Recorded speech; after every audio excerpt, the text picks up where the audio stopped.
போன வீடியோட கண்டினியூஷன் பார்க்கலாமா? இது நெக்ஸ்ட் டே மார்னிங் எடுத்த வீடியோ. காலையிலே நாங்கள் பிரியாணிக்கான வேலையை ஆரம்பிச்சாச்சு. எங்கள் குட்டி ஆதி தான் எனக்கு ஹெல்ப் பண்ணிகிட்டு இருந்தான். நாங்கள் வெளியே தான் பிரியாணி வைக்கலாம்னு நினச்சிருந்தோம். ஒரு 1.5 கிலோ போல் பண்ணோமா, சரி வெளியே அடுப்பு வச்சு பண்ணலான்னு சொல்லி பண்ணோம்.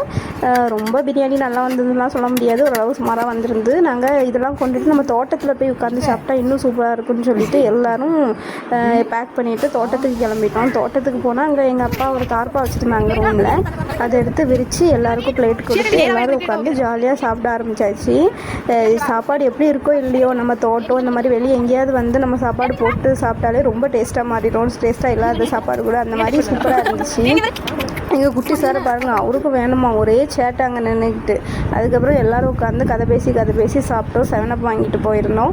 அதுக்கப்புறம் அதையும் குடிச்சிட்டு அங்கங்கே கொஞ்சம் சுற்றி பார்த்துட்டு இருந்தோம். மாங்காய் தேங்காய்லாம் பார்த்துட்டு இவர் பாருங்கள், இவரும் எல்லாத்துக்கும் சாப்பாடு வச்சு கொடுக்க போகிறாரோ சும்மா விளையாண்டுட்டு இருந்தார். அதுக்கப்புறம் எங்கள் அத்தா வந்து அவனை தூங்க வைக்கிறதுக்கு தொட்டில் கட்டலான்னு சொல்லி தொட்டில் கட்டிட்டு இருந்தாங்க. அதுக்கப்புறம் அவரை நல்லா தூங்க வச்சாச்சு. தூங்க வச்சுட்டு நாங்கள் கொஞ்சம் வெட்டி கதை பேசிகிட்டு இருந்தோம். அதுக்கப்புறம் வீட்டுக்கு வந்து எங்கள் அக்காலாம் கிளம்பிட்டா. ரொம்பவே சேடாக இருந்தது. ஏன்னா அவள் எப்போயா தான் வருவாள். ரொம்ப ஜாலியாக நாங்கள் என்ஜாய் பண்ணுவோம். இந்த குட்டீஸ் எல்லாம் ரொம்ப மிஸ் பண்ணுவோம். அவங்களும் இந்த ரியான் பேபி ரொம்ப மிஸ் பண்ணாங்க. இவ்வளோ தான், எங்கள் அக்கா ஊருக்கு போயிட்டா. பாய்.